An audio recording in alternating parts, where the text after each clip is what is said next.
ওসমান হাদির যদি কিছু হয় তাহলে এর জবাবদাহিতা দিতে হবে আমাদের গোলাম পুলিশদেরকে, আমাদের গোলাম আর্মিদেরকে। এত প্রশাসন থাকা সত্ত্বেও বাংলাদেশে কিভাবে একজন নাগরিকের গায়ে মানুষে গুলি করতে পারে? কিভাবে সম্ভব? বাংলাদেশের প্রশাসন কি বালছেরে? বাংলাদেশের প্রশাসন। আমার একটা দাবি, আমি প্রবাস থেকে একটা দাবি জানাইতে চাই। আমাদের টাকা খেয়ে যে প্রশাসনগুলো আমরা তৈরি করতেছি, লালন পালন করতেছি, যে প্রশাসনদেরকে আমরা বেতন দিতেছি আমাদের ট্যাক্সের টাকা দিয়ে, সেই প্রশাসন যদি দায়িত্ব ঠিকমতো না পালন করতে পারে, সেই প্রশাসন থাকার তো কোনো মানে আসে না। হ্যাঁ,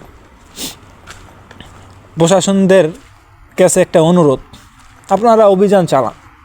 দেখেন যত বাংলাদেশে যত সন্ত্রাসী আছে, আওয়ামী লীগ হোক, বিএনপি হোক, যে সন্ত্রাসীগিরি করবে তাকে ধরে একদম ডাইরেক্ট ফাঁসি দিয়ে দেন। ব্যাস, এর কোনো ডাইরেক্ট ফাঁসি, কোনো কথা চলবে না, ডাইরেক্ট ফাঁসি। ঠিক আছে? সন্ত্রাসীগিরি বাংলাদেশ চলবে না। এটা বাংলাদেশ আমরা স্বাধীন করছি। এই স্বাধীন দেশে আর কোনো চাঁদাবাজি, আর কোনো সন্ত্রাসী চলবে না বাংলাদেশে। বাংলাদেশ সব সময় থাকবে শান্তশিষ্ট।